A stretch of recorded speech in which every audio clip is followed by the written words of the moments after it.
Hi, welcome back. Today is day number 32 of our lockdown.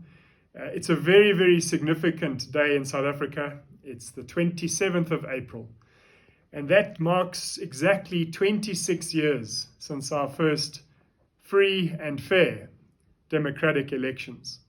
So today is called Freedom Day, and I've had a request from a great friend in Finland to ask if I couldn't please talk a little bit about Nelson Mandela.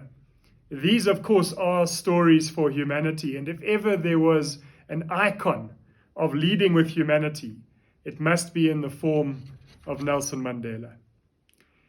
I have written a short essay which I will post, which will explain a little bit more about his life, but potentially.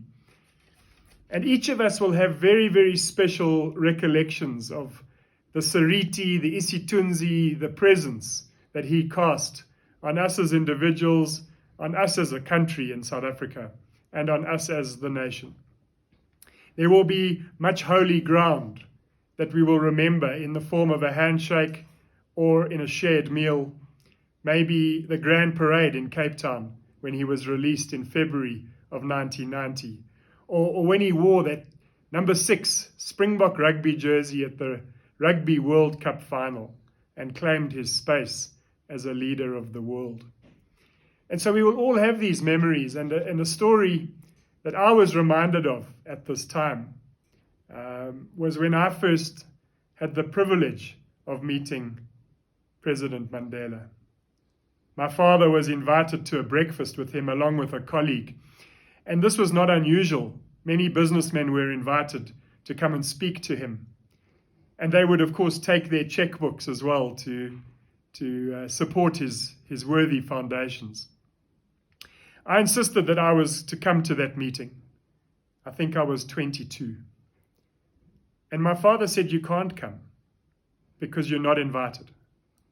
And I said, "Well, today I will act as your driver, and I will drive you to Mandela's house in Houghton. And even if I just get to see him on the steps of his home, that will be a great day for me." And so I did that, and while I was mingling with some of the other drivers in the car park, my father rushed out onto that patio, and he summons me to say, "The president wants to see you."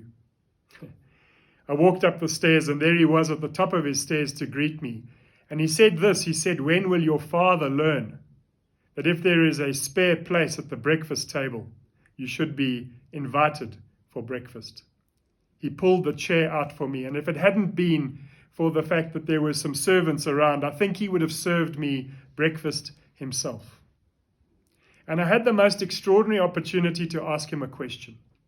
Having completed my national service supporting a very unjust system, I asked him if my past would be held against me in my future. And he responded in his inimitable style, and he said, "You did what you did with the information you had at the time. The really important thing is, what are you going to do from now on?" And that was a story, a moment that possibly changed my life.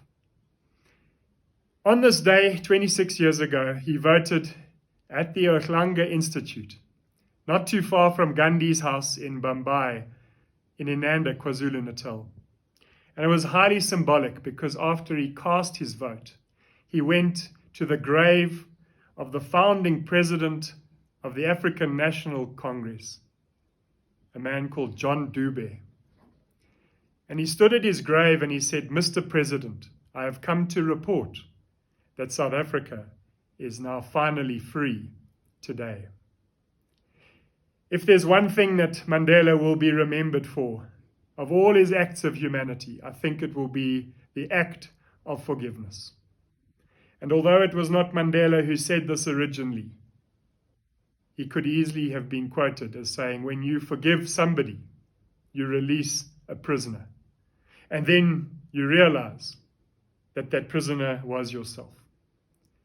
And so on this Freedom Day, when many of us are not feeling so free, perhaps the one thing we can think about is, who is it that I might forgive today?